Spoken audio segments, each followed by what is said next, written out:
É isso aí, amigos, estamos de volta no Coletânea Podcast. O nosso encontro é aqui na FM Benfica, toda terça-feira, das 20 às 22 horas, trazendo convidados para lá de especiais. E eu falei que hoje não ia ser diferente. Vocês já viram que nós estamos com várias divas da música, elas que fazem maior sucesso aqui no cenário musical de Fortaleza, seja em eventos, seja em casa de shows e seja também nos programas televisivos. Já tivemos ela, a Cláudia Oliveira, tivemos também a Érica Albernaz aqui, contando um pouco da história, que daqui a pouco vão cantar, vão fazer um acústico ao vivo aqui pra gente. Também tivemos ela, a Maria Albuquerque, ela que é a couve da M e faz isso com muita maestria.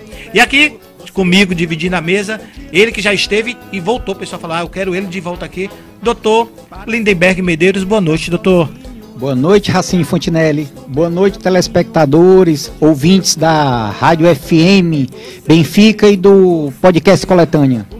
Olha, muito feliz de ter você novamente aqui. E esse encontro, pessoal, a gente vai deixar ele mais frequente para vocês tirarem todas as dúvidas com relação ao direito. O doutor Lindenberg é especialista em direito imobiliário, não é isso, doutor? Na realidade, o direito imobiliário é o meu berço, né? Na realidade, tudo começou com o direito imobiliário desde os 4 anos de idade. Mas hoje eu exerço trabalho tanto com direito imobiliário como direito de família, como na parte de direito das sucessões, que esse nome nem todo mundo sabe do que se trata, mas é aquela parte que trata de inventário, testamento, doações. São as 3 áreas que eu trabalho hoje, que eu milito. Tá certo. Depois nós vamos deixar aqui o contato, na verdade, as redes sociais do doutor Lindenberg Medeiros, para você também, se tiver alguma dúvida, faz um contato com ele. Doutor, essa questão de inventário, eu até falo, não bastasse você perder um ente querido, que muitos de nós já passamos por isso mais de uma vez, essa parte dura da questão do inventário. Toda vez que morre alguém, no caso, algum chefe de família, um pai, uma mãe, um esposo, a esposa, tem que se fazer um inventário? Assim, isso é até uma polêmica, porque muitas pessoas às vezes até acham que inventário você só se faz quando tem bens, entendeu? E eu sempre oriento, às vezes, a todo mundo fazer o inventário, até se você não tiver bens a partilhar, entendeu? Você faz o chamado inventário negativo. Por quê? Porque se você tiver herdeiro e você tiver deixado alguma dívida, alguma coisa, e você não tem bens em vida, o herdeiro não pode se responsabilizar, entendeu? Por quê? Porque ele vai comprovar com o inventário negativo que o pai ou a mãe, algum ascendente que faleceu dele, não deixou bens a inventariar. Então, eles não têm como se responsabilizar de nada. Tá certo. Olha, elas já chegaram aqui, tá? A Kate ou e a Juju Wayne, daqui a pouquinho. Gosta de rock, doutor? Gosto, mas eu sou mais chegado no forró. Eita, mas hoje vai ter rock do bom aqui, com elas, essas meninas que fazem maior sucesso aqui na cena cultural da nossa Fortaleza. Doutor, quer dizer que então você faz, no caso, o inventário negativo? Caso o falecido não tenha deixado bens, entendeu? Agora, o problema do inventário é que muita gente pensa que o inventário ele é só para dividir bens. E não é o caso, entendeu? O inventário, na realidade, a função primordial do inventário é regularização de negócios jurídicos do falecido, entendeu? Por exemplo, se ele deixou bens, mas também deixou dívidas, entendeu? Você tem que pegar aqueles bens, dependendo da situação. Primeiro, o primordial é você ir atrás das dívidas. Pagar o que se deve. Dívidas. É o que muita gente às vezes não faz, né? A pessoa quer chegar, divide os bens, tudinho, e depois quando os credores começam a vir atrás, aí vem a problemática que a gente pode falar mais lá na frente. Com toda certeza. As meninas já estão se ajeitando aí, estão prontinhas já? Papai, quando tiver ok, você me fala, tá? Ok? Doutor Lindenberg, durante a semana eu fiz uma publicação no meu Instagram e algumas pessoas me enviaram algumas perguntas, alguns questionamentos e eu vou te passar agora esses questionamentos e eu queria que você só aprofundasse um pouco mais, sempre fazendo uso daquela linguagem que você fez da outra vez, que é muito interessante, porque quando você fala, a gente consegue entender. Porque às vezes tem um advogado que ele fala muito os termos jurídicos e quem está escutando não está entendendo nada. E o pessoal comentou muito da vez passada que você esteve aqui, fala, poxa, ele fala a nossa língua, e foi muito fácil de entender. Então tem alguns questionamentos do pessoal, e eu vou fazer os questionamentos aqui, mandaram para mim via Instagram, mandaram para mim via WhatsApp, e durante o programa eu vou fazer para você. Pode ser assim? Pode ser, fica à vontade, estou à disposição. Olha só, Não vou citar os nomes, e algumas pessoas também passaram contando o problema que ela está vivenciando. Eu falei, opa, pessoal, isso aí não. Isso aí, no caso, você tem que fazer a consulta com o advogado. Calma. Mas vamos lá. A viúva é a única herdeira. Deve ser feito partilha ou adjudicação? Na realidade, isso é uma questão até de lógica, né?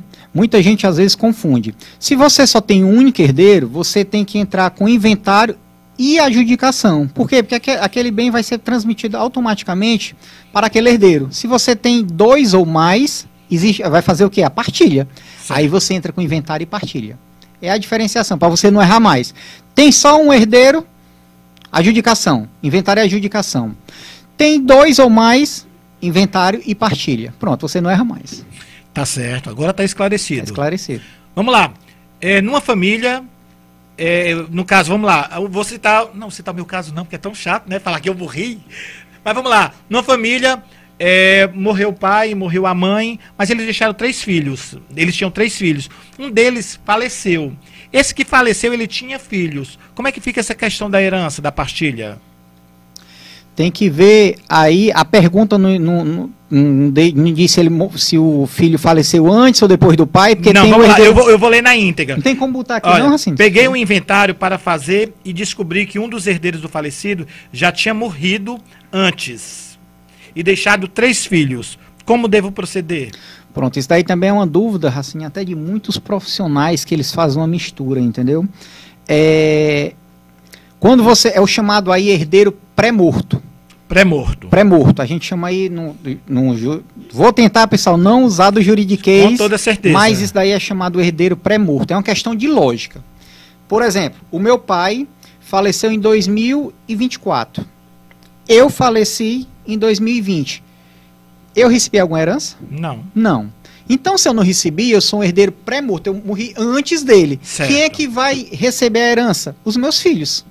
Então, ele vai se habilitar no inventário através de quê? De representação. Eles vão me representar. Por quê? Porque eu sou um herdeiro pré-morto. Agora eu vou falar mais. Sempre o seu público gosta de mim porque diz que eu falo a mais. Vamos supor que tenha sido o contrário. Entendeu?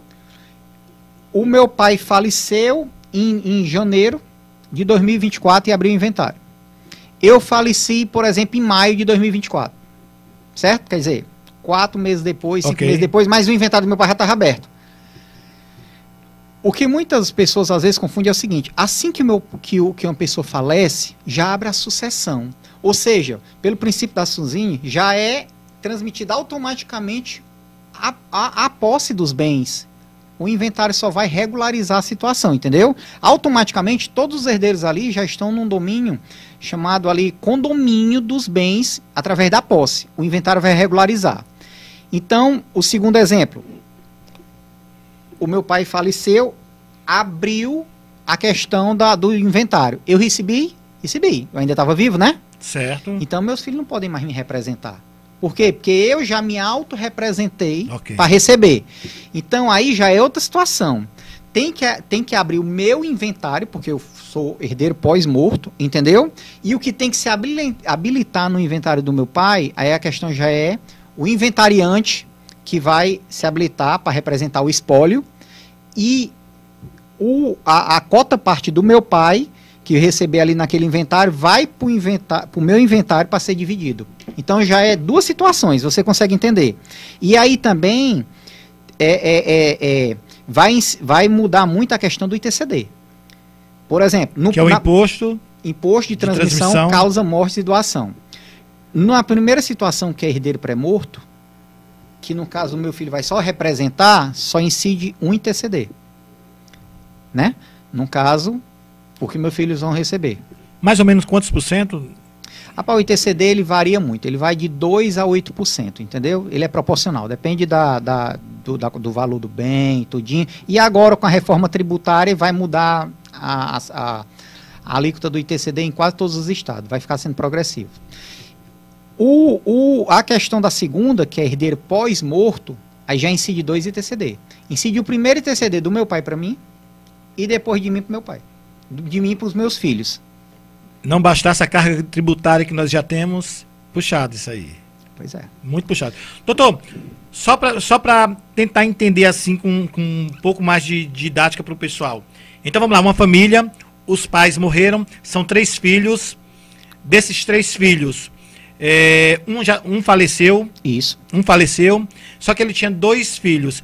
Esses 2 filhos vão receber o proporcional que era do pai que foi falecido. Do pai. Eles vão receber o proporcional da cota parte do pai. Vamos supor, um exemplo, que o pai ali vai receber R$1.000 de herança. Aí esses 2 filhos pegam R$1.000 e dividem por cabeça. No caso, fica 500 por cada um. Entendido. Daqui a pouquinho a gente volta com o doutor Lindenberg